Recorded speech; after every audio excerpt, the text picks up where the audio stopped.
Hello and welcome to my podcast, Read My Whips. I'm your host and this is my voice. Here I'll be talking about all things bookish, hopefully on a weekly basis. So whether you are a reader or a writer, I hope to be covering many different aspects of the literary world. And I hope you'll join me for the episodes. Now that'll be traditional publishing, whether it be traditional, self-publishing, poetry, novellas, novelettes, novels, dystopian, horror, thriller, all of it. I'm here for all of it. So thank you for taking the time out to listen and I hope you enjoy it. Now in this first episode, I'm going to be talking about horror novella Death Cult by Janelle Schiecke, which was released in July of last year, if I'm not mistaken. Now, Death Cult is the first novella that I have ever read, and what a way to start. So, rambling aside, let me get into it. Okay, so I decided to read along with the novel as I played the Audible version, which is read by Edward Baker.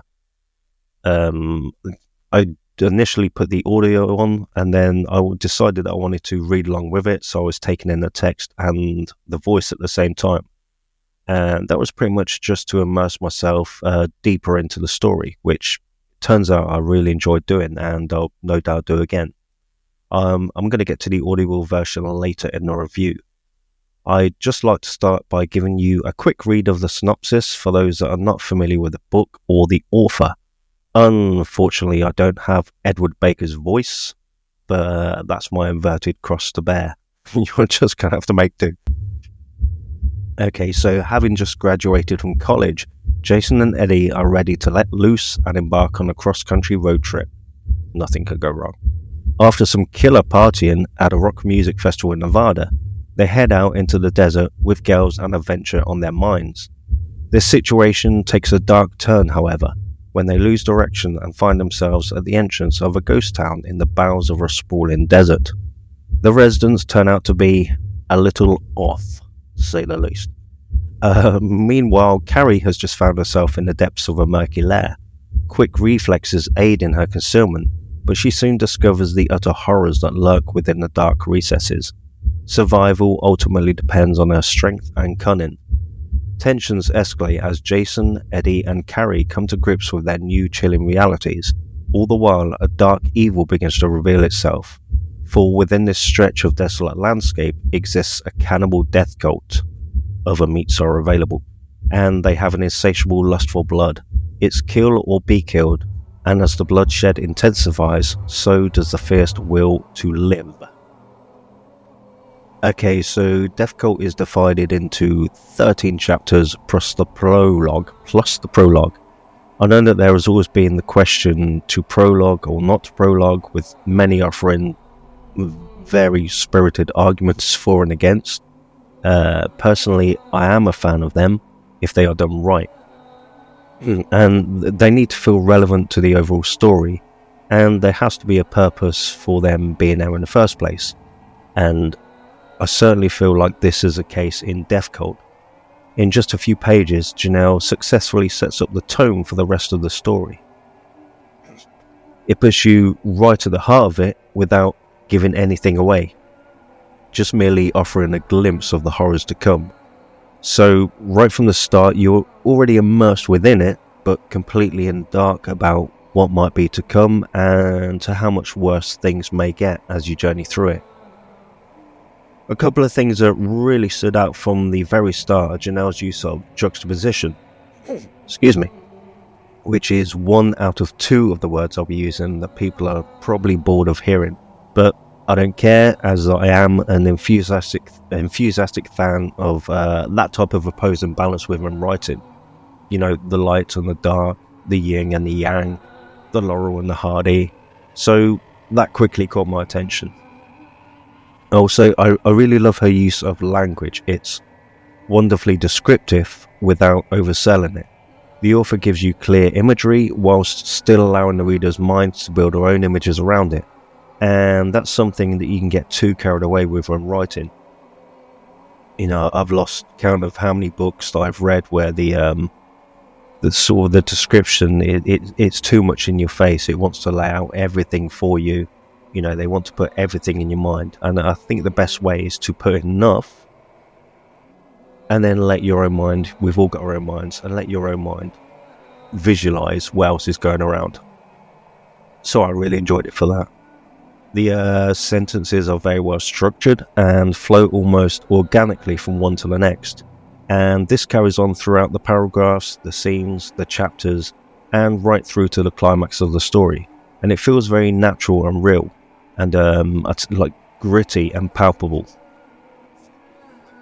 Janelle also has a terrific way of conveying the atmosphere of any given scene, whether that be a location, the emotions that any given character may be feeling, the lighter moments and the darker ones. It's quite easy to feel and visualize whichever part of the story you are reading, and you quickly become immersed within that world. Now, the three main characters are brilliantly crafted, well crafted. I really enjoyed the camaraderie and the banter between Jason and Eddie, and how their characters evolve together throughout this nightmare of a journey. I loved the sense of hope and carefree attitude of your typical college boys enjoying themselves and wanting nothing more than parties, beers and girls. What's wrong with that? It's a great contrast to the eventuality that shit is about to hit the fan. And of course then there's Carrie, equally excellent in writing and such a brilliant character. I really don't want to say too much about her because I just don't want to spoil anything for the readers, but I know for sure that you're going to love her. Yeah, she is a badass. There are also, of course, the side characters, inverted commas, for want of a better description. I like that there's not an overpopulation of them, and each one is relevant to the flow of the story. They're the smaller cogs, but equally important, and keep it moving forward, keep the story moving forward. The dialogue is absolutely on point, and each character has their own distinctive personality, which shows not only in what they do and how they act, but also in their speech and the way they communicate with each other. There's a looming menace in some of the dialogue that truly makes you fear for the main character's safety, which I appreciated, enjoyed, I'm not going to lie. So to 2 out of 2 words, people are probably fed up of hearing, and that is pacing. But it is important, and simply stated, there's not a moment in this novel that feels unnecessary or off balance. Much like the Chippendales in the 80s, it's well oiled. Every character, every interaction, and every scene is relevant to the momentum of the story, and this all drives it forward without you ever feeling disjointed or that certain characters or text or scenes are irrelevant. Basically, each chapter is a step without a misplaced footing or a loose tread. Now, to get to the audible narration by Edward Baker is outstanding. Is really outstanding. I absolutely loved it. His deep, rich tones complement the writing perfectly. The characters each have their own distinctive voice, and the narration never feels too rushed or too slow. He carries that ominous sense of dread with flawless execution, I'd say, and I don't say that lightly. And I don't know how many times I've downloaded a good book only to have it ruined poor narration. I'm sure we've all done that. Loads of times you pick up a book, the synopsis sounds absolutely great, you want it, you're enjoying it, and then you get to it and it's just let down by poor narration for multiple different reasons. That is not the case with this. So whether you have or are yet to read Death Cult, I highly recommend buying the audio version of it. You won't be disappointed.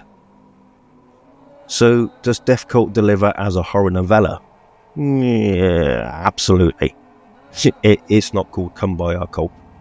There is a continuous feeling of trepidation that runs throughout, and each chapter ends with you wanting to continue this journey. There are many factors that add to the uneasiness of the situation that the three main characters find themselves in, and everything written is written with purpose and deliberate intent. But I'm sure the horror fans out there want to know how horrifying this book is.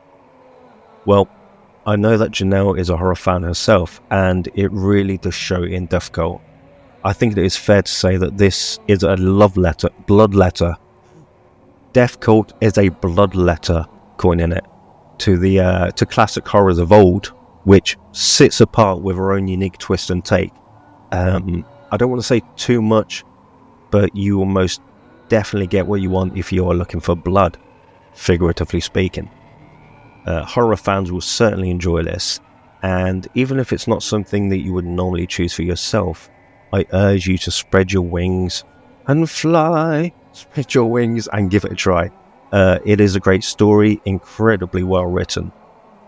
Death Cult is proof that you don't need to write an epic 700-page novel to tell a good story. It's remarkable how great and how full a story you can tell in such a short amount of pages. I think the story itself comes out 190 pages, and it's absolutely brilliant. It's perfect. You never feel like you don't get to the end and feel like, oh, it's over already, because you feel like you've read a full story. And I think that's what's remarkable about the writing, and just I think that's what's remarkable about it, is that how you can tell such a great story in such a small amount of time. But also, appreciating how much work goes into it. It doesn't matter whether you're writing a novella or a novel, like I said, a 700-page novel. The same amount of effort goes into writing these books, and I think it absolutely 100% pays off with Death Cult. And I really enjoyed reading it. I really enjoyed listening to it.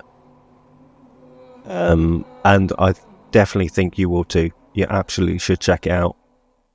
You can follow, right, so you can, okay, so that's my review. Sorry, I got muddled there. So that's my review. I hope you took some from this and found it interesting or useful. You should also, if you have read this or you haven't, you should also check out Janelle's other novella, Ghost Room, which I will be reviewing in a later episode at some point. You can also follow her on X at J_SCHIECKE and visit her website, JanelleSchiecke.com, for the latest updates.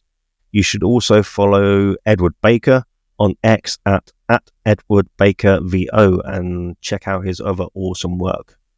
Also, it would be remiss of me to end without mentioning Ben McLeod. I really hope I've pronounced that correctly. Who designed the great cover for Death Cult. You can follow him on X at Ben_McLeod, where you will find a link to his other works. So definitely give him a follow and check him out. So I think with all that being said, that'll about end this review. I hope you enjoyed it. I hope you join me again. I will be covering lots of other stuff and doing multiple things during one episode. But for the first episode, I just wanted to do a short one and just purely review this novella. So I hope you enjoyed it. I hope you to see you again. Thank you for joining me. Much love.